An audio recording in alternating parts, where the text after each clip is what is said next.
Just more than a week ago, Russia declared a unilateral ceasefire during Orthodox Christmas in its war with Ukraine. The first time Moscow called for a truce since the conflict broke out almost a year ago. How important is Orthodox Christianity to both countries, and why is Orthodox Christmas not celebrated on December 25th? To find out more on this, Timothy Lee spoke with the archpriest of an Orthodox church in Hong Kong.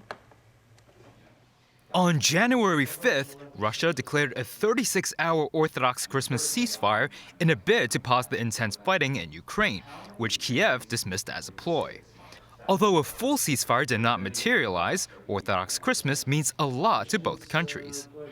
This is because most Russians and Ukrainians, being Orthodox Christians, celebrate Christmas during the first week of the new year. According to a survey on religious identity conducted by the Pew Research Center, the populations of both Russia and Ukraine are made up of a solid Orthodox majority. Around 71% of Russians and 78% of Ukrainians are at least nominal members of the church. And why is Orthodox Christmas not on December 25th?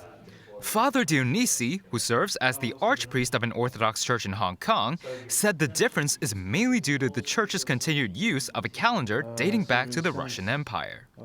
It's a difference of calendar itself. Actually, I would say all Christians in the world, including Orthodox, celebrate Christmas on 25th of December.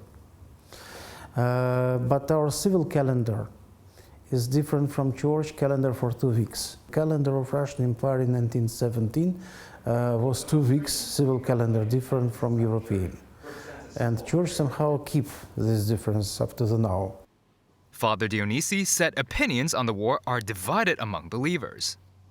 Russia also, there is a big division among believers in the attitude to this war, actually in the whole society.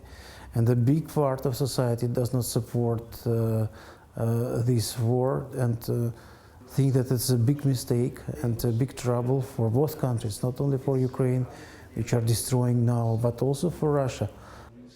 Meanwhile, Professor James Morton from Chinese University's Department of History believes that the church could help to eventually bring the warring parties together. Professor Morton is an expert on the history of the Orthodox Church.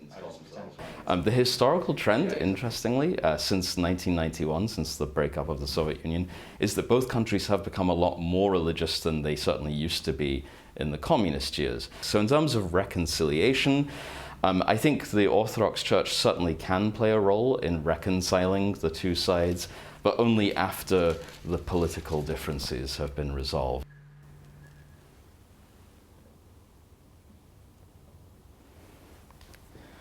Orthodox Christians believe that lighting a candle inside a church symbolizes prayer and also an offering to the church.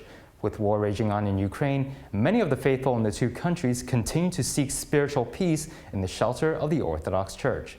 Timothy Lee, TVB News.